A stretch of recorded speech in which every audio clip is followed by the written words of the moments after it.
ओम शांति। अपने प्यारे बच्चों के लिए ईश्वर का संदेश 6 फरवरी 2026। आज की मुरली का टाइटल है बाबा ने कहा, मीठे बच्चे, अभी यह चढ़ती कला का समय है। भारत गरीब से साहूकार बनता है।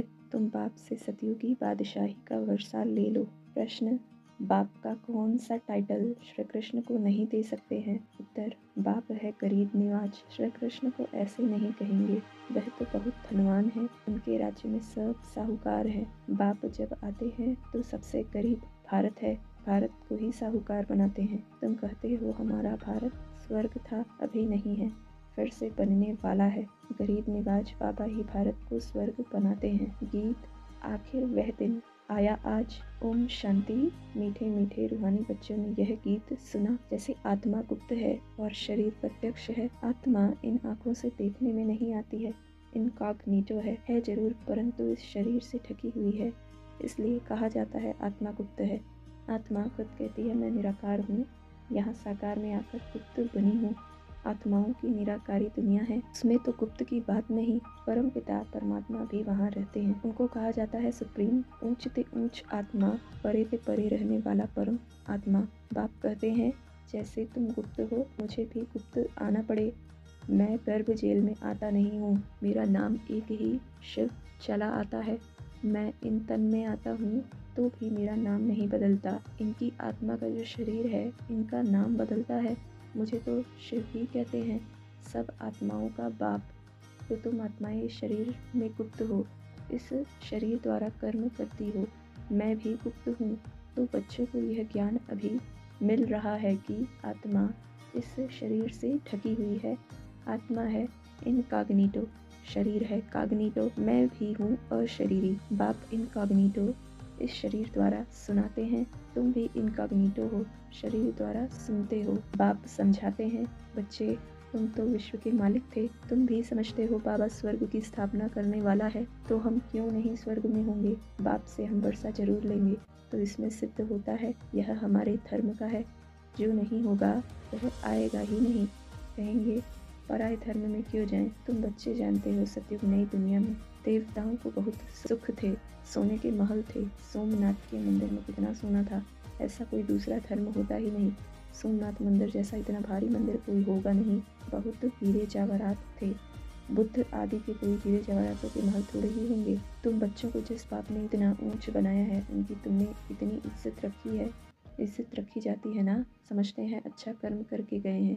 अभी तुम जानते हो सबसे अच्छे कर्म पतित पावन बाप ही आकर करके जाते हैं। तुम्हारी आत्मा कहती है सबसे उत्तम से उत्तम सेवा बेहद का बाप आकर करते हैं।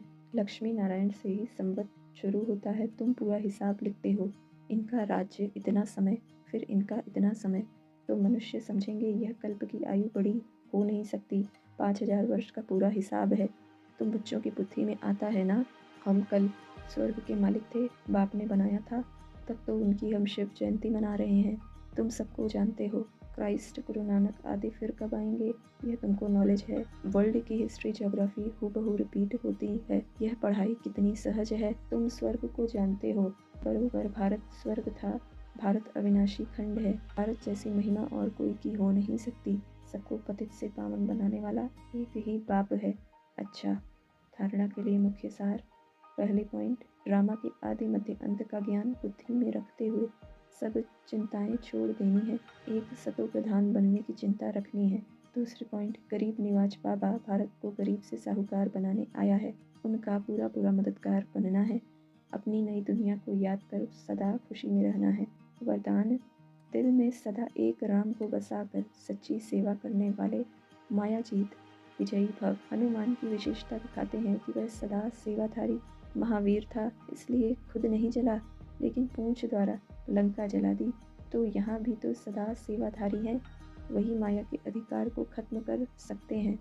जो सेवाधारी नहीं, वह माया के राज्य को जला नहीं सकते। हनुमान के दिल में सदा एक राम बसता था, तो बाप के सिवाय और कोई दिल में न हो, अपने देह की स्मृति भी न हो, तब मायाजीत विजयी बनेंगे। स्लोगन, जैसे आत्मा और शरीर कंबाइंड है, ऐसे आप बाप के साथ कंबाइंड रहो। जैसे आत्मा और शरीर कंबाइंड है, ऐसे आप बाप के साथ कंबाइंड रहो। अव्यक्त इशारे, एकता और विश्वास की विशेषता द्वारा सफलता संपन्न बनो।